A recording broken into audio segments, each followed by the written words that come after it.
Hey y'all, it's Coach K, and I want to welcome you to episode 4 of a series I like to call So Pro. Throughout this series, I've been using the shoemaking process to teach you vital life lessons that you can apply to your life. Last week we talked about the sneaker cut and sewing phase of the shoemaking process. This lesson taught us that we must cut ties with anything that is not bringing glory to God. It also taught us about managing and paying attention to the 4 P's, which is past, people, pride, and purpose. Throughout those 4 things, we're able to examine what we need to fix and how we need to move forward. Honestly, we're influenced by the people who are around us, and we influence other people as well. So it's important that we pay close attention to what we allow in our atmosphere, and everything and everyone in our lives must be actively pushing us towards our purpose. And if they're distracting us, we have to cut it and let it go. And the ultimate goal is to complete the mission that God created for us. So in order to do so, we have to make sure that we're focused and that we're determined to do whatever it is He called us to do. This week, we're going to be talking about phase 4 of the shoemaking process. So y'all stay tuned.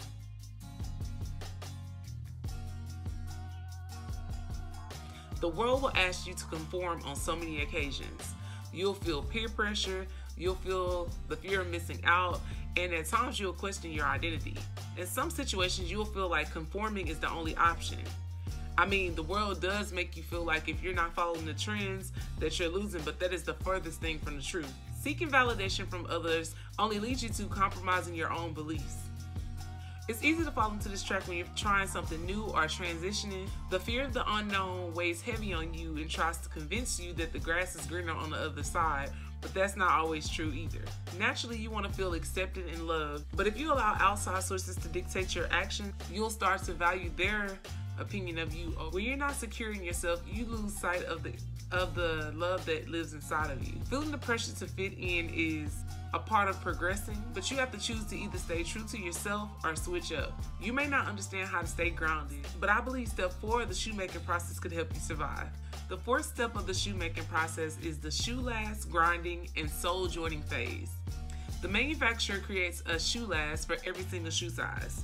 In this phase, the fabric that was previously sewn is placed on the shoe last. Once the fabric is on the last, a machine presses it to create a closure from the front to the heel. Next, the fabric is beat to conform to the shoe last and grinded down at the bottom to prep for the sole. Glue is added to the shoe. Then the upper and the lowers are aligned and sealed together by a hydraulic press. The shoe last is put in place to support the shoe and to create a foundation. Once the fabric is attached, it must go through a grinding process to prepare it to be joined with the sole. Without the pressure from the grinder, the shoe won't fit the sole securely. This phase demonstrates the importance of trusting the process. You're going to go through hard times. You're going to go through moments where you feel like you have to make difficult decisions. Pressure causes whatever is already in your heart and in your spirit to come out quicker. If you don't love yourself, it'll be easy to convince you to conform to the ways of the world. Following the popular vote will always steer you in the wrong direction, but valuing the journey that God created for you always allows you to recognize your purpose. Individuality and authenticity are crucial to your progression because God created you for a very specific reason. It's difficult to stay 10 toes down when you're constantly being pushed to conform, but you have to stand your ground. In a room full of Converse, you gotta remain the retro Jordan that you are. Although there are millions of shoes being created in your atmosphere, every shoe has its own last, their own shoe size, and their own destination. Some shoes are similar, but ultimately God designed them to fulfill different missions. Changing yourself to gain approval from others will only cause you to discount your entire existence. If you want to find your lane, you have to respect the process and stay deeply rooted when you're being pressed.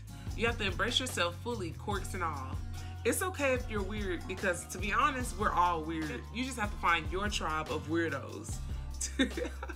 Life pushes you to move faster than you should, but know that you have time.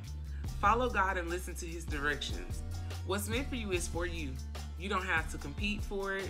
You don't have to conform for it, and you don't have to worry about it. I believe that step 4 of the shoemaking process has given us 5 steps that we can implement in our daily lives.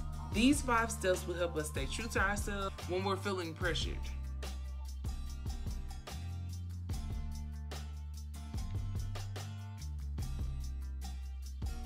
Step 1 is the pursuit of self-love. Now, honestly, if you don't love yourself and if you don't respect yourself, you cannot expect anyone else to do it. We teach other people how to treat us. So if you don't have any standards or morals for yourself, you're not going to hold anybody else accountable or hold them to a standard that's way up here because you don't have it for yourself. So when it comes to self-love, we have to realize that this is the only body that we're going to get. This is the only spirit that we have. This is the only heart that we have. And we have to make sure that we're treating it as such, making sure that we take care of ourselves and that we conduct maintenance and just like make sure that we're keeping ourselves well kept. You have to make sure that you're investing in your mental health and mentally, spiritually, physically, emotionally, all of that across the board. You only get one body, yo. And once it's gone, it's gone. So be a good steward over your body and your heart and your soul and your spirit. And make sure that you show other people how to treat you by the way you treat yourself.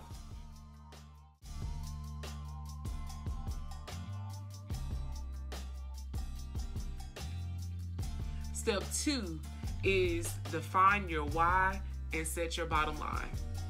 Once you start to have self-love, you start to want to pursue other things. You start to want to be of service to people, or find your purpose in life. And I truly believe that when you're working in your purpose, or when you're working towards your purpose, you feel a sense of like fulfillment. It's important that you try to find out your why and that you spend time with God to try to figure that out, because He's the only one who can really tell you. Ask Him what He wants you to do. Ask Him what is the mission that He put on your heart and that He wants you to fulfill, so that you can fully do what He calls you to do.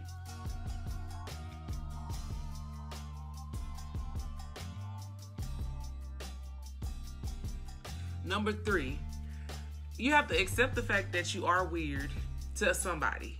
Let's just be honest. We're all weird to somebody.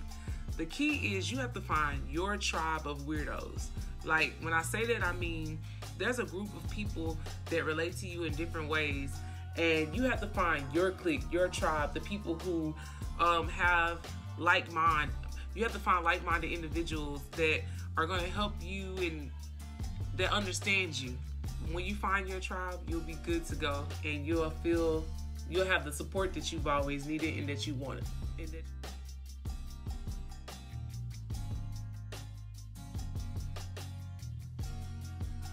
Step 4 is flip your labels. Now we've all been labeled something, like big, ugly, tall, skinny, dumb, all these different things, all these negative labels. You want to take the time to flip those labels. Just because somebody calls you something does not mean that you have to answer to it. So take the time to think about the things people called you back in the day. Acknowledge that and throw it away, because you know that that's not your truth. So make sure that you flip the labels. I always tell people to go to the Bible and try to find out what God says about you, and whatever negative thing that they said about you, you flip that thing and make it a positive.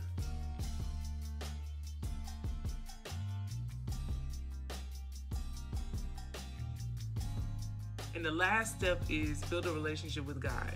At the end of the day, that's the only way that you're going to find your purpose. And building a relationship with God is the best thing you could ever do in your life. It's the one thing that will set you free. It's the one thing that will give you strength and give you everything that you need. So He is your source. He created you. He knows what He wants from you. He knows what it takes to get you to the next phase. I just believe in trusting Him and loving the process. At the end of the day, He's here for you and He lives within you. So build that relationship. All right, y'all. So I've created a worksheet to help you with this process. Just go visit www.level27coaching.com and click on the blog post entitled Last Grinder and Soul Joining, and you will find the worksheet there. Be sure to like, comment, and subscribe. Follow us on social media at Level 27 Coaching. And make sure that you come back next week to check out episode 5 of the Soul Pro process. All right, y'all, stay blessed. And until next time, stay focused, keep grinding, and respect the process. I'm Coach K, and I will talk to you later. Love y'all. Bye.